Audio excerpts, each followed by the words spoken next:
بسم الله الرحمن الرحيم. السلام عليكم. كنت حابب اشارك معاكم الحاله دي لانها يعني مهمه جدا. هو ده طفل جاي يشتكي ان النظر في عين من العينتين ضعيف شويه على كلامه بقاله ايام او اسابيع. بالفحص لقينا وتصوير قاع العين هنا في العياده، لقينا الجزء ده.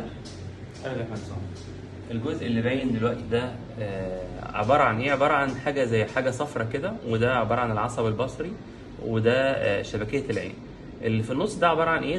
ده حاجه زي الحرق بالظبط، الحرق الليزر. ولما كلمته يعني بصراحه قال لي فعلا الحرق. قلت له ده انت او حد من اخواتك كنتوا بتلعبوا بالليزر مع بعض؟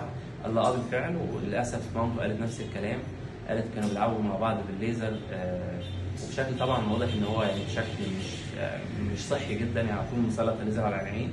فده عباره عن حرق ليزر للاسف من الاطفال بيعملوه لبعض، وده جاي في مركز النظر، وللاسف ممكن يسيب اثر كبير جدا على حد الابصار على الطفل ده. فدي يعني فرصه ان انا اوجه يعني لخطوره الامر ده. الليزر ده حاجه صعبه قوي اللي بيتباع في المكتبات ده، والاطفال بيلعبوا فيه مع بعض. لازم الاهالي تاخد بالها جدا من اولادهم. ربنا يحفظكم ويحفظ اولادكم، وشكرا جزيلا.